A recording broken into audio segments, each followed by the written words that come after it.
देखो, एक director may resign from his office by giving a notice in writing. A director may resign from his office. A director may resign from his office by giving a notice in writing to the company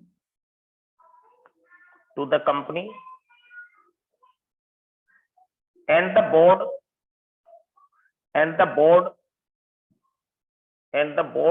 on receipt of such notice, and the board shall on receipt of such notice note the same, and the board shall on receipt of such notice note the same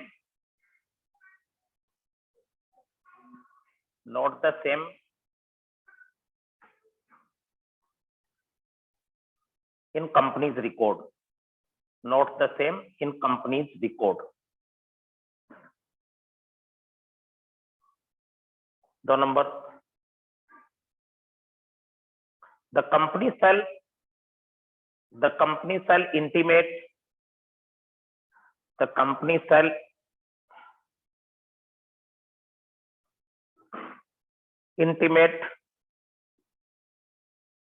to the registrar. The company shall intimate to the registrar in form number DIR 12, in form number DIR 12 about such resignation.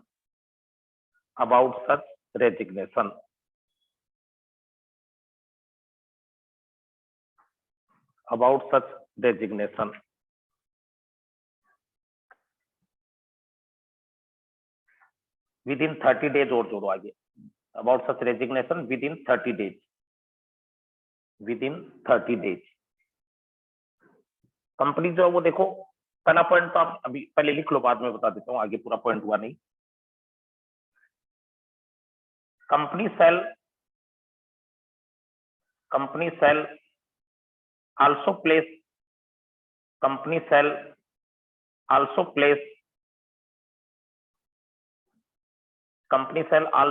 the fact of such resignation. Company shall also place place the fact of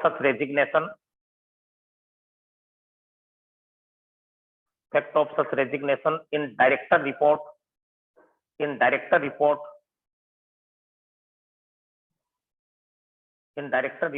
also.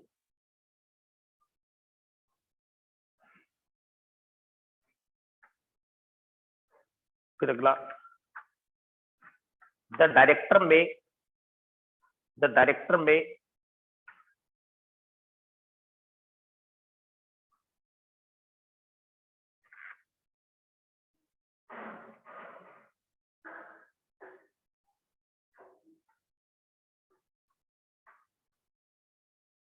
director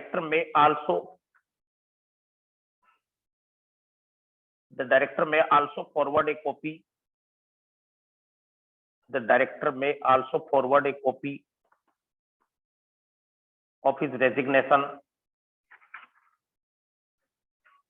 The director may also forward a copy of his resignation. कर लो, his और लगा लो, director में लगा दिया तो. The director may also forward a copy of his resignation along with detailed reason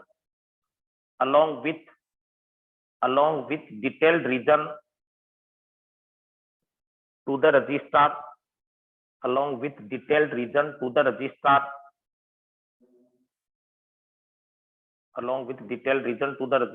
in form number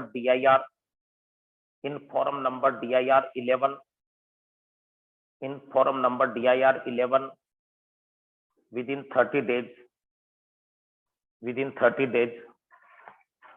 of resignation.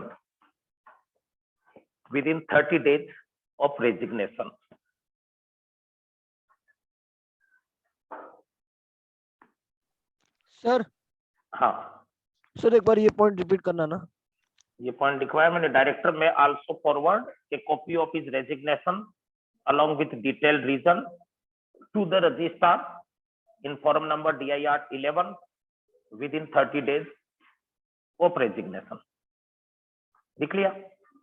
अगला point कौन सा आ गया? 5 number, resignation of director. Resignation of director shall take effect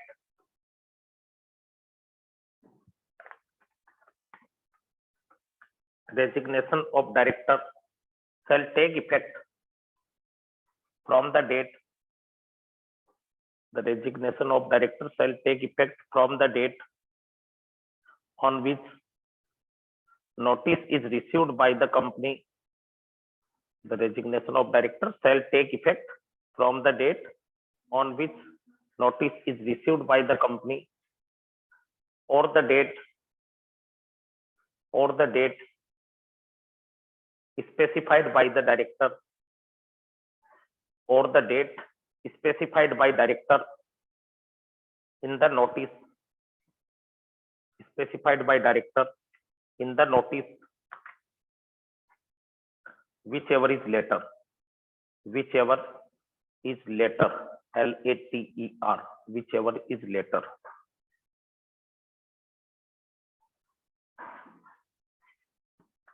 अगला लिख लीजिए, resignation of director shall take effect from the date on which the notice is received by the company or the date specified by the director in notice, in the notice, whichever is later. क्या spelling लिखी letter की? LATER, मैंने बोली होगी वरना सीखा नहीं। वो तो देखता हूँ मैं, आपकी 50 की कॉपी मंगाऊंगा ना, 50 की कॉपी में, हर कॉपी में 10 पीस स्पेलिंग एरर, इसीलिए बोर्ड पे लिखवाता था पहले। ये स्पेलिंग एरर जो होती है ना, कई बार अर्थ का अनर्थ कर देती है। आपको मैं बताऊं, कई बार आपको सुनने में गड़बड़ होती है और होती है, तो पूछ लिया करो आप लोग तुरंत, और स्पेलिंग एरर कम से कम करो। सेकंड, अगला पॉइंट लिखो, however the director, however the director, however the director who has resigned, however the director who has resigned shall be liable even after, shall be liable even after his resignation, shall be liable even after his resignation for the offense, for the offense, for the offense which occurred, OCCURRED, occurred। कोई spelling आती जाती है ना, उनको learn भी कर लिया करो, बार बार कोई स्पेलिंग जरूरी नहीं होता, टीचर भूल जाता है, आप गलत लिख देते हो। which occurred during his tenure, during his tenure, TENURE। तो देखो ये सेक्शन है, कितने पॉइंट हो गए सारे? 6। देखो शुरू से डायरेक्टर की ये क्या चीज की है सेक्शन? रेजिग्नेशन। देखो आप पढ़ाई करो तो भी ध्यान रखना इस पे क्या करना आप लोगों को। जैसे 149 से चैप्टर स्टार्ट हुआ था, 2 चैप्टर का टेस्ट है ये, 149 से लेके 169 तक, इनमें सेक्शन के नंबर भी आपको याद रखने होंगे। कम से कम हेडिंग, अंदर के सब हेडिंग नहीं याद रहे तो भी चल जाता है, लेकिन 2 सेक्शन के अंदर के सब हेडिंग भी याद रखना। आपको बता देता हूँ नंबर, 2 सेक्शन है जिनके अंदर के सब हेडिंग पता होनी चाहिए। एक सेक्शन है 149 जो शुरू होती है उसकी अंदर की हेडिंग भी, एक सेक्शन है 161 जो आपने एडिशनल डायरेक्टर अल्टरनेट डायरेक्टर की पढ़ी थी, ये दोनों ही मोस्ट इंपोर्टेंट भी है, 149 और 161। ठीक है। दूसरी बात, बाकी सेक्शन अगर बिना सेक्शन नंबर लगाए आप आंसर लिखोगे ना, आपके आंसर के पूरे नंबर नहीं मिलेंगे, ये ध्यान रखना। कोई भी क्वेश्चन का आपको आंसर पूछा जाता है, मान लो डिस्क्वालिफिकेशन ऑफ डायरेक्टर आपको पूछ ली, तो डिस्क्वालिफिकेशन ऑफ डायरेक्टर हेडिंग बनाना है पहले, आंसर लिखने के पहले डिस्क्वालिफिकेशन ऑफ डायरेक्टर, ऊपर क्वेश्चन नंबर डालना है, बीच में एकदम क्वेश्चन नंबर 2, फिर नीचे disqualification of director heading black pen से बनाओ, कोशिश ये रखो, अंडरलाइन भी ब्लैक पेन से करो। फिर नीचे according to section 164 of the Companies Act, ऐसे पूरा आगे कंपनीज एक्ट भी जोड़ना है, according to section 164 of the Companies Act 2013। Companies Act में सी कैपिटल, एक्ट में ए कैपिटल, ये ध्यान रखना। ये क्या कई बार छोटी छोटी एरर करते हैं, जैसे कई जनों की आदत होती है कंपनीज एक्ट लिखने की जगह कंपनी एक्ट लिख देते, बार बार आप कंपनी एक्ट लिखोगे, वो नोटिस में आ जाती है टीचर, एक दो बार तो इग्नोर हो जाता है। आप 5 जगह लिख देते हो। कंपनी एक्ट और कंपनीज एक्ट में भी फर्क है, ठीक है ना। और कैपिटल में लिखो उनको। सेक्शन जो होती है 164, आपने उसकी जगह भूल से मान लो डिस्क्वालिफिकेशन की पूछी, आपने 164 की जगह 184 लिख दी, तो नंबर कटेगा। 5 नंबर का सवाल है, 4 ही हो जाएंगे। मतलब उस एक छोटी सी मिस्टेक के लिए क्या कर लेगा, पूरा 1 नंबर कट जाएगा। अगर कोई चीज की सेक्शन बिल्कुल याद ही नहीं आ रही, तो आप लिख सकते हो according to the provisions of company act, according to the provisions of company act, या company act state, company act से, कंपनी एक्ट में ये लिखा हुआ है, तो आप ऐसे भी शुरू कर सकते हो। लेकिन मोस्टली कोशिश क्या करनी है, सेक्शन याद हो आप। तो सेक्शन याद होती है तो उससे क्वेश्चन में जैसे सेक्शन आप कहोगे कि नहीं लिखेंगे, तो सर नहीं लिखोगे तो आपको आधा 1 नंबर उसका भी कटता है। गलत लिखोगे तो उसका बहुत ज्यादा गलत इंप्रेशन जाता है कि अगले को याद नहीं है। 10 क्वेश्चन के 10 में से एक सेशन गलत हो जाए, चल जाता है, अगला टीचर के ऊपर ज्यादा असर नहीं पड़ता। आप हर जगह अपनी मनमर्जी से कंपनी एक्ट बना रहे हो अपना, तो वो नहीं चलता। प्रोविजंस में भी क्या होता है, क्लियरिटी चाहिए आपको इसमें। और 12th क्लास की या बीकॉम की आपने कोई सी बुक पढ़ी है, बीएससी, अंतर नजर आता है कि नहीं आता है? क्या फर्क है, आप अपने हिसाब से बताना चाहो, दोनों में क्या फर्क होता है? उसको पढ़ते हैं कंपनी लॉ, इसमें कंपनी लॉ पढ़ रहे हो, या 12वीं में आपने बीएससी की बुक पढ़ी है? सेक्शन के अलावा बाकी सेम होता था। 12th मैंने भी पढ़ाई है कोई जमाने में, वो भी बीएससी। उसमें क्या होता है, आपको आ गया प्लानिंग, प्लानिंग की पहले डेफिनेशन, इस डेविल ने ये बोला, डेविस ने ये बोला, इसने अपने टेलर ने ये कार, उसने ये कार। डेफिनेशन के बाद में फीचर्स आ गई, इंपॉर्टेंस आ गई, इसकी ये टेक्निक आ गई, इसकी प्रोसेस ये आ गई, ऐसे पॉइंट होते थे ना भाई। वहां फैक्ट कम होते थे कहने का मतलब। अब इंपॉर्टेंस की बात करें तो हर चीज की इंपॉर्टेंस लगभग क्या मिलती है, सेम जैसी। ऑब्जेक्टिव पढ़ेंगे मिक्स हो जाते हैं एक चीज के दूसरे में, है ना। वहां से प्रोसेस थोड़ी आती है, 30 दिन में ये फॉर्म नंबर, ये ऐसे करो, ये वैसे करो। इसमें उससे ज्यादा क्लैरिटी है देखा जाए तो। बीएससी में आप कोई चीज याद करते हो जहां पे क्या होते हैं, पॉइंट मिक्स होने वाले से होते हैं ना, जो जनरल पॉइंट होते हैं, मतलब उन पॉइंट की भाषा याद नहीं रहती। जैसे रिडक्शन इन कॉस्ट, कॉस्ट में कमी, और उसी की जगह कई बार बुक में क्या हम याद नहीं रहता तो कॉस्ट कंट्रोल लिख दिया, तो बात तो एक ही है, कॉस्ट रिडक्शन करो या कॉस्ट कंट्रोल करो, लेकिन वो पॉइंट चेंज तो हो गया ना, अपनी भाषा सेम याद नहीं रही। तो इसमें भी सेम लैंग्वेज की जरूरत नहीं है बीएससी की तरह आपको, लेकिन पढ़ाई करके आपके मेन जो चीज लिखी है ना, वो गलत नहीं होनी चाहिए। 30 दिन की जगह 60 दिन कर दोगे तो गलत हो जाएगा। फॉर्म नंबर दिया या 12 है, 12 की जगह आप कर दोगे 32 तो गलत हो जाएगा, है ना। कोई चीज के अंदर आपको बोला कि 3 डायरेक्टर चाहिए, आपने संख्या 3 की जगह 4 कर दी, गलत हो जाएगा। कहीं लिखा हुआ है कि इतनी कैपिटल होने पे डायरेक्टर चाहिए, तो आपने वो कैपिटल की रकम गलत लिख दी तो गलत हो जाएगा। मीन हम आपकी ग्रामेटिकल एरर ज्यादा नहीं देखेंगे, स्पेलिंग एरर भी ज्यादा नहीं देखते टेस्ट में, हालांकि मायने रखती है, लेकिन स्पेलिंग और ग्रामर की एरर से ज्यादा हम क्या देखते हैं, फैक्ट की एरर। मतलब आपने फैक्ट जो लिखे हैं वो गलत लिख दिए क्या। मेन चीज हर क्वेश्चन में कोई ना कोई फैक्ट होता ही है। जैसे डिस्क्वालिफिकेशन पूछिए तो आपको पता है नो डिस्क्वालिफिकेशन थी, सेकंड दूसरी सेक्शन 164 का क्लोज 2 में 2 डिस्क्वालिफिकेशन थी ना। अब आप 9 की जगह 6 पॉइंट लिखोगे, 5 ही लिखोगे, नंबर तो मिलेंगे लेकिन पूरे नहीं मिलेंगे। आप 9 लिख दोगे पूरी की पूरी तो 5 में से 5 मिलेंगे, और उसमें भी पॉइंट आपके चाहे कोई पॉइंट बड़ा ना लिख के शॉर्ट में लिख दिया चल जाता है। क्या आपने लिख दिया, he has not paid call since last 6 month, अब इतना लिख दिया चल जाता है। वो पूरा पॉइंट और भी डिटेल उसमें लाइन कोई हो तो वो छूट गई तो छूट गई।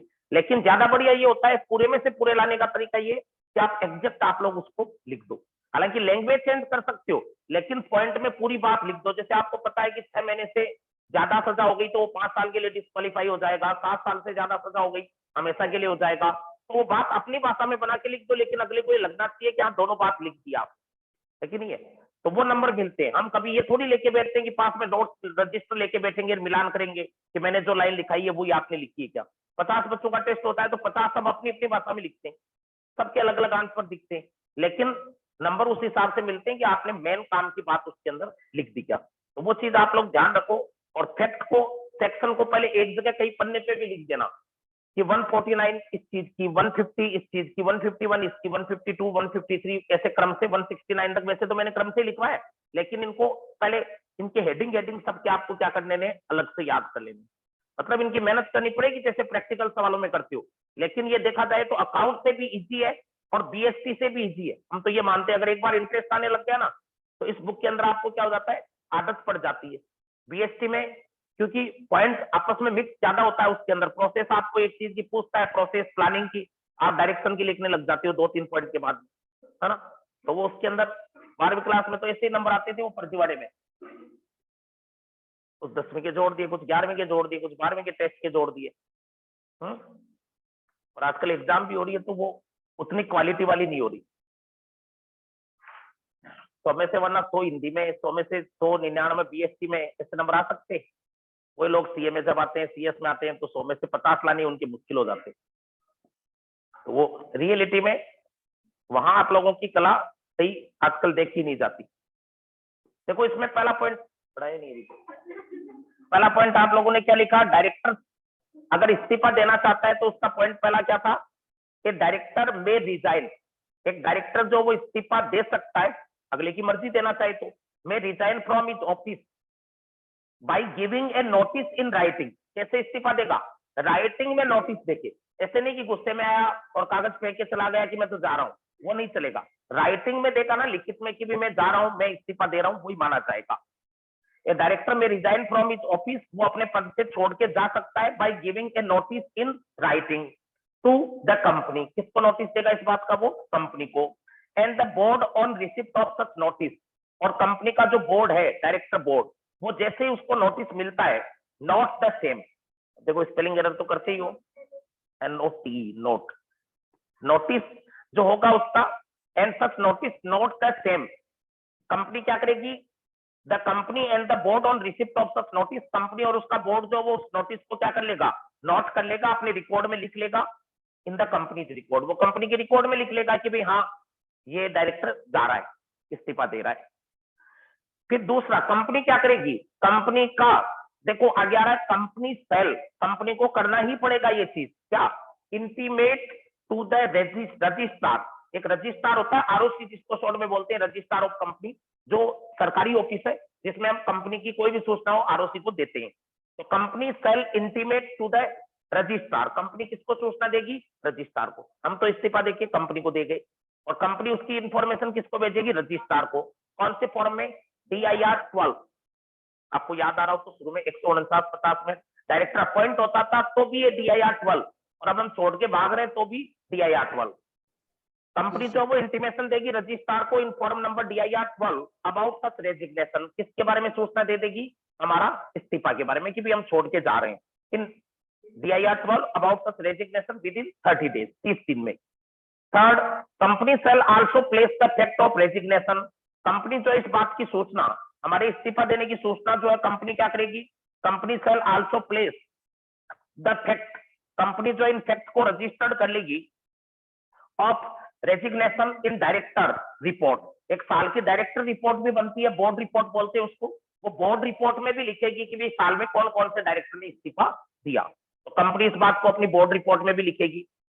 4 number, director may also forward A copy of his resignation, जो डायरेक्टर इस्तीफा दे रहा है ना, एक्स या डब्ल्यू मान लो, तो वो डायरेक्टर जो इस्तीफा दे रहा है वो डब्ल्यू क्या करेगा, वो भी में शब्द लगाया हुआ आगे में, कंपनी के लिए तो आया था सेल ऊपर, कंपनी तो आरओसी को भेजेगी सूचना, यहाँ डायरेक्टर के लिए क्या आ रहा है, डायरेक्टर में आल्सो, पहले यहाँ पे भी सेल था, आजकल चेंज होकर में हो गया, में और सेल में फर्क होता है, सेल में ये करना ही पड़ेगा और में मीन परमिशन जरूरी नहीं है, वॉलंटरी है। डायरेक्टर में आल्सो फॉरवर्ड एक कॉपी ऑफ हिज रेजिग्नेशन, वो अपने इस्तीफे की एक कॉपी दे सकता है, along with detail reason, reason भी बताएगा कि वो क्यों छोड़ के जा रहा है, टू द रजिस्ट्रार, किसको बता सकता है वो, रजिस्ट्रार को, वो जो छोड़ के जा रहा है उसके लिए वो रजिस्ट्रार को क्या कर देगा, इन्फॉर्म कर देगा, along with detail reason to the registrar in form number DIR 11, कौन से फॉर्म में सूचना दे देगा, वो कह रहा है DIR 11 में, विद इन 30 डेज, 30 दिन के अंदर अंदर DIR 11 में वो कर सकता है।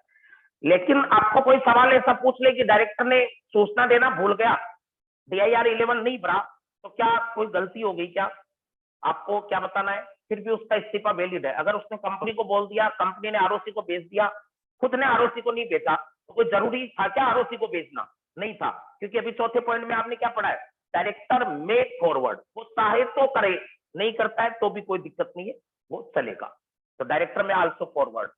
5वां आता है resignation of director shall take effect, director का जो भी रेजिग्नेशन होगा, इस्तीफा होगा, शैल टेक इफेक्ट, वो कब से लागू होगा, from the date on which notice is received by the company, ये इंपॉर्टेंट पॉइंट है, ध्यान रखना, इस्तीफा कब से लागू होता है, जैसे मान लो मैंने डाक से इस्तीफा भेजा है, मैंने 20 तारीख को दिया, 20 अक्टूबर को, कंपनी को मिला वो 23 तारीख को, तो वो मेरा रेजिग्नेशन कब से लागू माना जाएगा? या तो कंपनी को मिला कौन सी तारीख को? 23 तारीख को। Resignation of director shall take effect, ये लागू कब से होगा? From the date on which notice is received by the company, जिस तारीख को वो नोटिस किसको मिलता है? कंपनी को। और द डेट, या कोई वो तारीख which is specified by director, जो डायरेक्टर के द्वारा बताई हुई है। किसमें बताई हुई है? इन नोटिस। नोटिस में मैंने कोई तारीख लिखी रखी है तो वो तारीख, विच एवर इज लेटर, जो दोनों में से क्या हो? बाद की तारीख। मैंने नोटिस के अंदर जो तारीख लिख रखी है वो, या फिर क्या बोल रहा है ये, जो कंपनी को नोटिस मिलता है वो डेट। कंपनी को नोटिस कब मिला? मान लो 23 तारीख को, और मैंने नोटिस में क्या लिख रखा है कि मैं इस्तीफा कब से मेरा वैलिड माना जाए? 31 अक्टूबर से। मैंने कहा कि मैं दीपावली पे नहीं रहूंगा आपकी कंपनी का डायरेक्टर, मेरा 31 अक्टूबर से इस्तीफा मंजूर मान लिया जाए। तो मैंने नोटिस में डेट डाली 31 अक्टूबर। इस्तीफा कंपनी को कब मिला मेरा रेजिग्नेशन? 23 अक्टूबर। कौन सी लेटर डेट कौन सी है? विचएवर इज लेटर, 31 अक्टूबर। तो तब से मेरा इस्तीफा मान लिया। या फिर मैंने नोटिस में डेट डाली कि 20 तारीख से मेरा इस्तीफा माना जाए, 20 अक्टूबर को मैंने नोटिस भेजा, 20 तारीख से। कंपनी को वो नोटिस मिला 23 तारीख को, तब कौन सी डेट से लागू होगा? 23, जो भी बाद वाली डेट है वो। तो रेजिग्नेशन कब से लागू होगा? जिस तारीख को कंपनी को नोटिस भेजते हैं वो तारीख, या जिस तारीख को हमारी डेट लिखी हुई है उसमें, दोनों में से बाद वाली। However, the director who has resigned, important है ये भी। However, the director who has resigned, हालांकि वो डायरेक्टर जिसने वो इस्तीफा दे दिया, shall be liable, वो जिम्मेदार रहेगा। इवन आफ्टर हिज रेजिग्नेशन, इस्तीफा देने के बाद में भी वो लाइएबल रहेगा। फॉर द ऑफेंस, उन अपराधों के लिए विच अकर्ड, जो हुए थे ड्यूरिंग हिज टेन्योर, जो उसके टेन्योर के दौरान, जो उसके डायरेक्टर रहते हुए जो भी कोई कंपनी में गड़बड़ हुई थी, उन सब के लिए वो जिम्मेदार है जब तक वो डायरेक्टर था। मैं 23 अक्टूबर तक डायरेक्टर हूं, तो 23 अक्टूबर के पहले की सारी गलतियों के लिए मैं जिम्मेदार रहूंगा। डायरेक्टर छोड़ भी दिया मैंने पद, तो भी पहले की गलती के लिए मैं लाइएबल हूँ। हाँ, 23 अक्टूबर के बाद में कंपनी में कुछ गड़बड़ होती है, I will not be live, मैं जिम्मेवार नहीं रहूंगा। तो ध्यान रखना ये, द डायरेक्टर वो हैज रिजाइन, जिस डायरेक्टर ने इस्तीफा दे दिया, शैल बी लाइएबल, वो जिम्मेदार रहेगा। इवन आफ्टर हिज रेजिग्नेशन, किसके बाद में जिम्मेवार रहेगा? वो इस्तीफा देने के बाद भी। फॉर द ऑफेंस, उन अपराधों के लिए विच अकर्ड ड्यूरिंग हिज टेन्योर, जो कब हुए हैं? उसकी टेन्योर में चलते हुए, जब वो डायरेक्टर था उस दौरान जो भी अपराध हुए कंपनी में, उनके लिए वो जिम्मेदार रहेगा। हालांकि डायरेक्टर से हट गया उसके बाद में वो जिम्मेवार नहीं रहेगा। तो इनमें से कोई से पॉइंट में डाउट हो तो पूछ सकते हो आप। डायरेक्टर इस्तीफा देता है तो कंपनी को, और कंपनी फिर सूचना भेजती है आरओसी को। कौन से फॉर्म में? DIR 12 में। कितने दिन में? 30 दिन में। डायरेक्टर खुद भी देता है कि आरओसी को सूचना? हाँ, दे सकता है। कौन से फॉर्म में?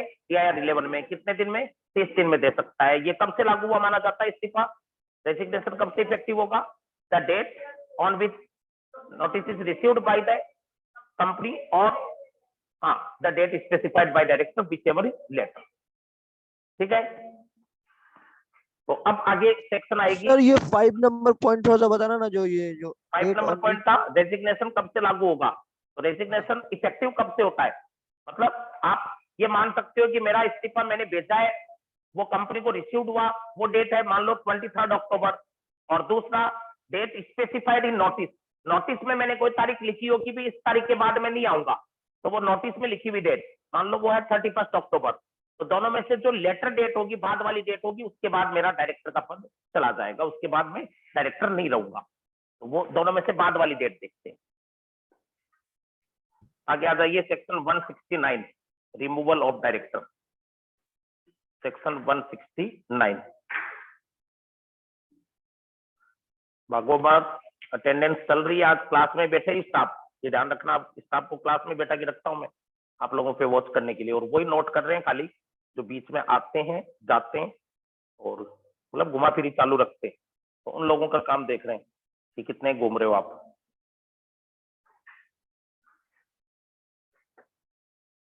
169 हेडिंग बना लिया, रिमूवल ऑफ डायरेक्टर। रिमूवल और रेजिग्नेशन में फर्क होता है क्या? रेजिग्नेशन में हम अपनी इच्छा से कंपनी को छोड़ रहे हैं, और रिमूवल में कंपनी हमें हटा रही है। इसका मतलब हम अच्छे से काम नहीं कर रहे, हमारी कुछ उनको कमियां नजर आ रही है, तभी वो हटाएगी। कौन हटाएगा? जिसने अपॉइंट किया होगा। अपॉइंट कौन करता है डायरेक्टर को? Normally share holder. हटाने का पावर भी किसको होता है? शेयर होल्डर को। जनरल मीटिंग में शेयर होल्डर ही अपॉइंट करते हैं, वो 1/3 रिटायर होते हैं, उनकी जगह नए, और वो शेयर होल्डर ही हटा सकते हैं। अपॉइंट करने के लिए भी ऑर्डिनरी रेजोल्यूशन चाहिए, हटाने के लिए भी ऑर्डिनरी, साधारण प्रस्ताव। तो इसको लेकर के मैं आप लोगों को बात लिखवाऊंगा, आप लोग ध्यान देना, लिखिए। एक company may by ordinary resolution, एक company may by ordinary resolution,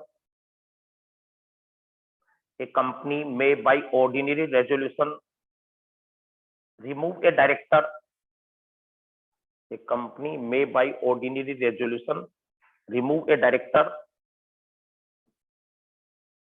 bracket में company may remove may by ordinary resolution remove a director, bracket में इसके लिखो डायरेक्टर के आगे, except the director appointed by tribunal, except the director appointed by tribunal, bracket close कर दो। Sir except the director tribunal, except the director appointed by tribunal, TRIBUNAL, tribunal, bracket close करके आगे लिखो, before the expiry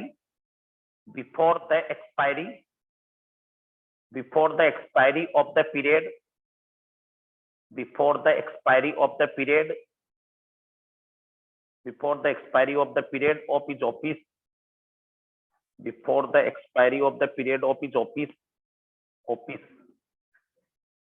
after giving him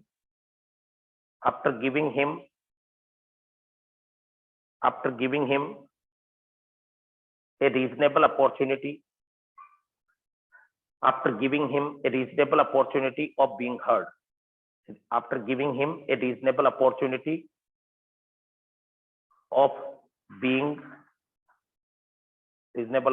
of being heard, HEARD।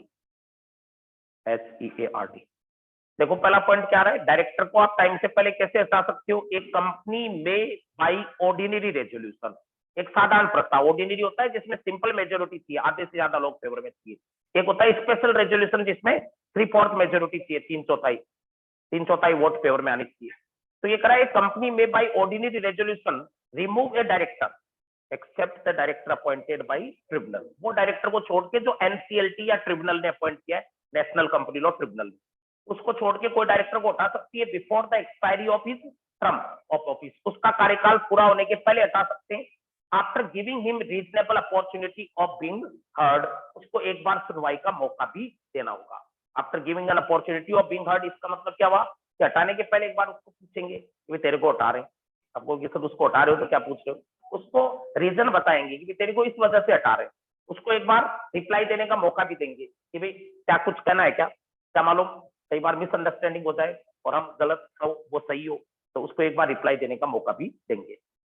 हाँ, इसमें एक बात ध्यान रखना, आपको यहाँ पे मैं लिखवा नहीं रहा, लेकिन वो बात आपने सेक्शन 10 पहले स्टार्ट में चैप्टर में पढ़ी थी, 149 के अंदर सेक्शन 10(11) में आया था कि एक वहां आया था इंडिपेंडेंट डायरेक्टर का बात, कि इंडिपेंडेंट डायरेक्टर 5 साल के लिए अपॉइंट होता है, फिर अगर उसको रीअपॉइंट करना चाहे तो फिर 5 साल के लिए अपॉइंट कर सकते हो, फिर 3 साल कूलिंग पीरियड आ जाता था, लेकिन रीअपॉइंट करने के लिए वहां स्पेशल रेजोल्यूशन जरूरी होता था।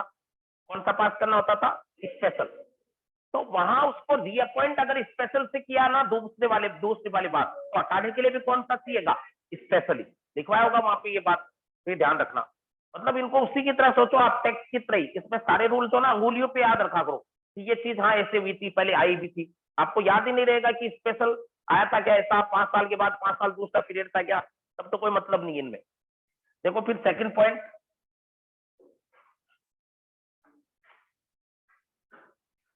Special notice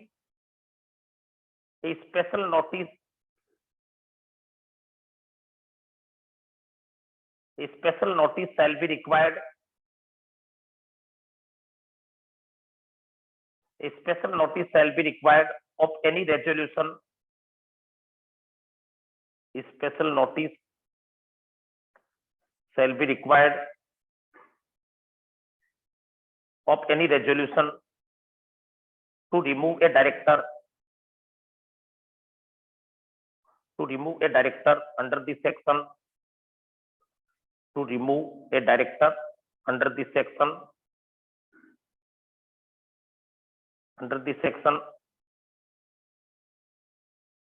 or to appoint somebody,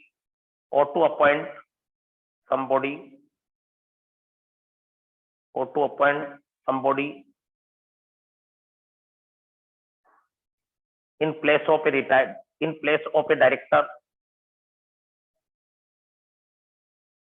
to appoint somebody in a place of director so removed.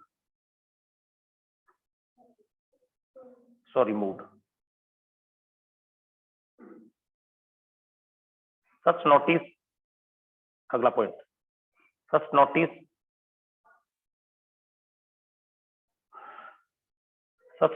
must be received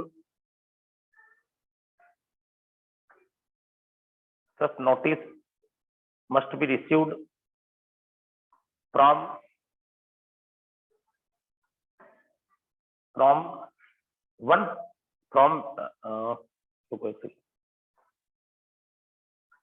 such notice must be received from members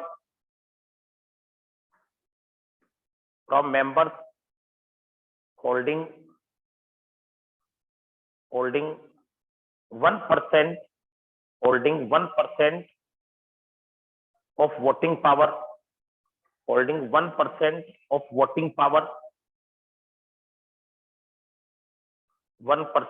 of voting power, or rupees 5 lakh share capital,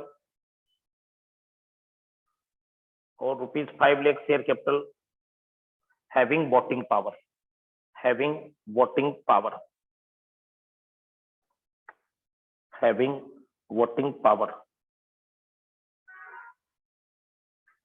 अगला,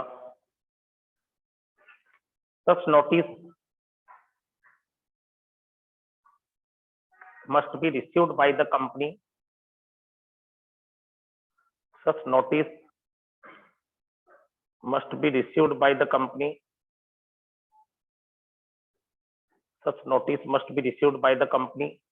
at least 14 days before,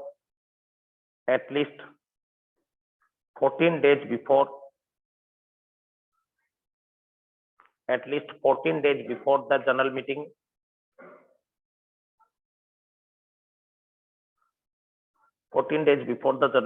of the company.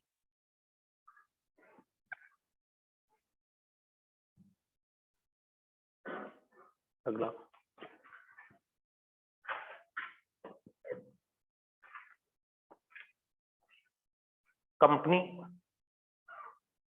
the company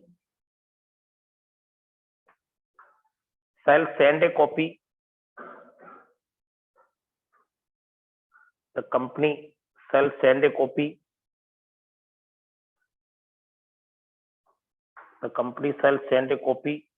of such notice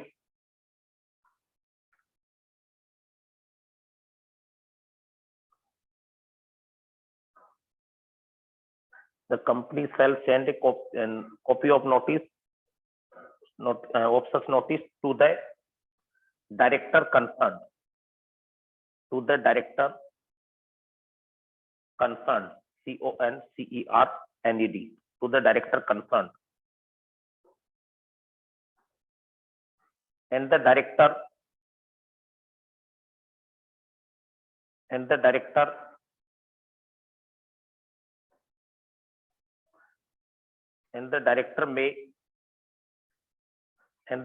may give his representation, and the director may give his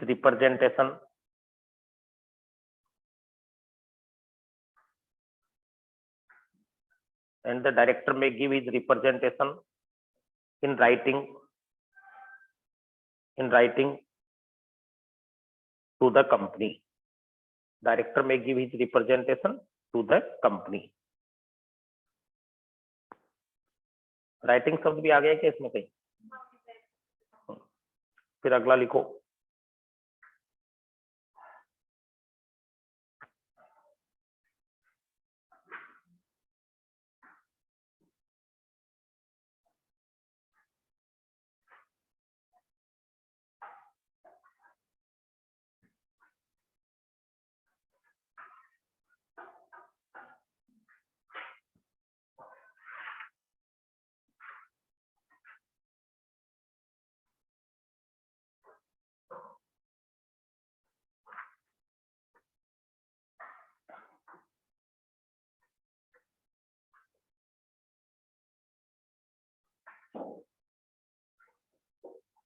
अगला point कौन सा आ गया? Number 6. The company shall send a copy. The company shall send a copy of the representation.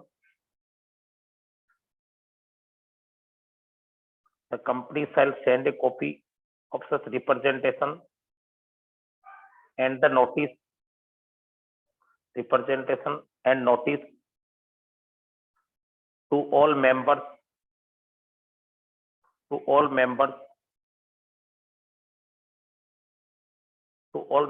at least 7 days before.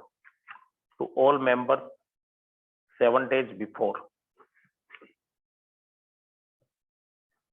If individual notice, इसी में आगे लिखो, if individual notice is not possible, if individual notice is not possible, if individual notice is not possible, then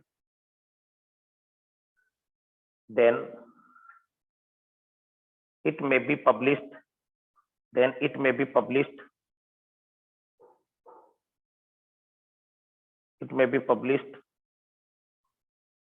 रुको, it may be published की जगह read कर लो काट के, it may be read, READ, it may be read at the meeting,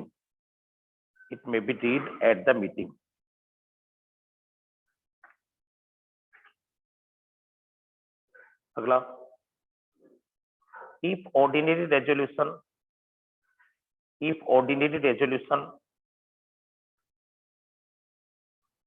passed,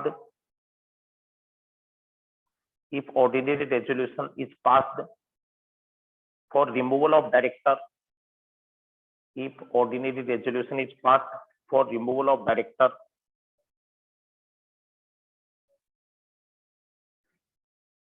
after reading the representation,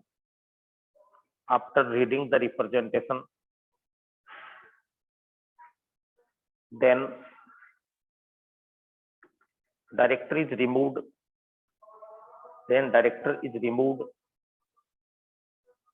from office.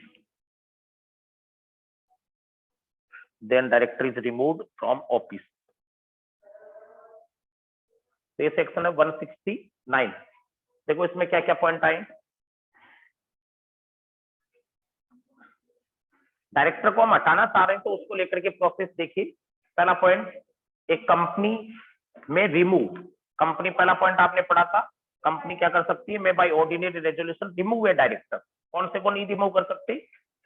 जो tribunal के द्वारा appointed हो उसको नहीं कर सकते, बाकी को रिमूव कर सकते हैं. Before the expiry of period of his office, उसका टाइम पूरा होने के पहले हटा सकते हैं. After giving him a reasonable opportunity of being heard, हाँ उसको एक बार मौका भी देंगे कि वो अपना रिप्लाई में क्या कहना चाहता है. Special notice shall be required of any resolution, इसके लिए करा क्या पास करना होगा आपको? Special notice shall be required. पहले इसके लिए आप शेयर होल्डर लोग कोई डिमांड करोगे तभी कंपनी हटाएगी. कंपनी खुद नहीं हटाती डायरेक्टर को, क्योंकि कंपनी एक तरह से देखा जाए तो कंपनी में ऊपर बोर्ड ऑफ डायरेक्टर होता है, वो खुद अपने किसी डायरेक्टर को हटाने का प्रस्ताव नहीं लाता. आप लोग शेयर होल्डर ही किसी को हटाने का प्रस्ताव भेजोगे कंपनी. कुछ लोग, जरूरी नहीं है सारे लोग. आपकी मीटिंग होगी, आप उसके पहले जैसे मान लो आप चाहते हो कि सर इस फलाने डायरेक्टर को हटाना चाहते हैं, तो आप लोग मिलकर के रेजोल्यूशन रखने का एक नोटिस भेजोगे कंपनी को. Special notice shall be required of any resolution, एक विशेष नोटिस आपसे मेरे को मिलना चाहिए कंपनी को. किस चीज का? ऑफ एनी रेजोल्यूशन की सर एक प्रस्ताव रखना चाहते हैं. किस चीज का प्रस्ताव रखना चाहते हो आप? To remove a director under this section और टू अपॉइंट समबॉडी एल्स, या किसी और को अपॉइंट करना चाहते हो in place of a director तो रिमूव, कि सर इसको तो हटा दो और इसकी जगह हम इसको अपॉइंट करना चाहते हैं. सच नोटिस मस्ट बी रिसीव्ड, और ये नोटिस कितने जनों से मिलना चाहिए? ऐसे किसी अकेले के कहने से नहीं होगा कि आप आते हो और कहते हो कि सर हटा दो इस डायरेक्टर को. तो आपके आने से अकेले से नहीं, किसी डायरेक्टर को हम ऐसे किसी पे नाम लगा सकते हैं. वो नोटिस कम से कम कितने जनों से मिलना चाहिए? Members holding 1% of voting power, कम से कम 1% जिसके पास वोटिंग पावर हो, मतलब 1% इक्विटी शेयर हो. इक्विटी शेयर पे होते हैं वोटिंग पावर, तो 1% इक्विटी शेयर हो और ₹5 लाख शेयर कैपिटल, या उसके पास कितने के इक्विटी शेयर हो? 5 लाख के. हैविंग वोटिंग पावर, या तो 1% शेयर होने चाहिए आपके पास या फिर 5 लाख रुपए के शेयर हो, दोनों में से एक पूरी करते हो तो आप नोटिस दे सकते हो। किसी अकेले के पास हो सकते हैं इतने शेयर, 2 4 5 ने मिलकर के आपस में एप्लीकेशन दे सकते हो कि सर अब की बार मीटिंग में ये नोटिस हमारा रखो, हम इस एक डायरेक्टर को हटाना चाहते हैं। हालांकि आपके अकेले के इतने के कहने से हटेगा नहीं, हटेगा तो कब, जब मीटिंग में ऑर्डिनरी रेजोल्यूशन पास हो जाएगा। ऑर्डिनरी होता है जिसमें आधे लोग फेवर में आ जाएंगे उसके कि भी इस पर हटाना चाहते हैं आधे से ज्यादा, तब हटेगा। लेकिन आप नोटिस कितने जने भेजोगे उसकी आई है अभी तो कंडीशन, कितने जने भेजोगे नोटिस, 1% या 5 लाख, जो दोनों में से कम, कोई सी भी एक कंडीशन मतलब पूरी हो जाए। नोटिस कंपनी को आप कम से कम कितने दिन पहले भेजोगे, 14 दिन पहले, 14 days before the general meeting of the company. Company की जिस तारीख को मीटिंग हो रही है उससे 14 दिन पहले। Company shall send a copy of the notice, company जो इस नोटिस की कॉपी भेजेगी किसको, टू द डायरेक्टर कंसर्न, संबंधित डायरेक्टर को भी भेजेगी। And the director may give his representation in writing to the company, company जो वो एक कॉपी जो इस नोटिस की डायरेक्टर को भी देगी संबंधित को, और डायरेक्टर अपना क्या दे सकता है, फिर रिप्रेजेंटेशन दे सकता है लिखित में रिप्लाई, क्योंकि डायरेक्टर को हम हटाना चाह रहे हैं उसको नोटिस की एक कॉपी हम भेजेंगे और डायरेक्टर अपना रिप्रेजेंटेशन अपना पक्ष रख सकता है राइटिंग में to the company. The company, अब कंपनी 6 नंबर पे क्या कर रही है, आपने नोटिस भेजा कंपनी को, कंपनी ने उसकी एक कॉपी डायरेक्टर को दे दी, डायरेक्टर का रिप्लाई भी आ गया।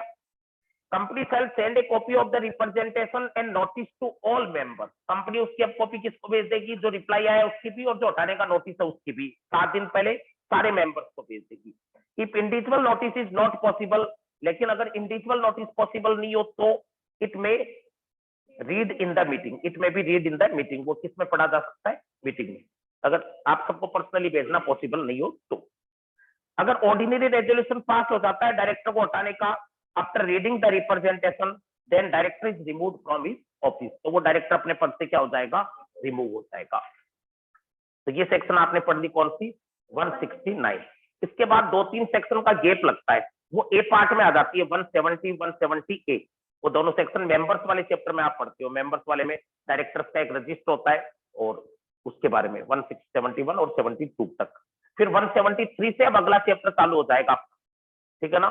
तो 173 से कल अपना बोर्ड मीटिंग वाला चैप्टर चालू हो जाएगा 173 से 177 तक। तो ऐसे टॉपिक अब चेंज होते रहेंगे, अब छोटे छोटे टॉपिक आएंगे, ये बड़े चैप्टर थे 2, ठीक है ना, अब छोटे 2-2 4-4 सेक्शन के टॉपिक आएंगे, बड़े नहीं आएंगे।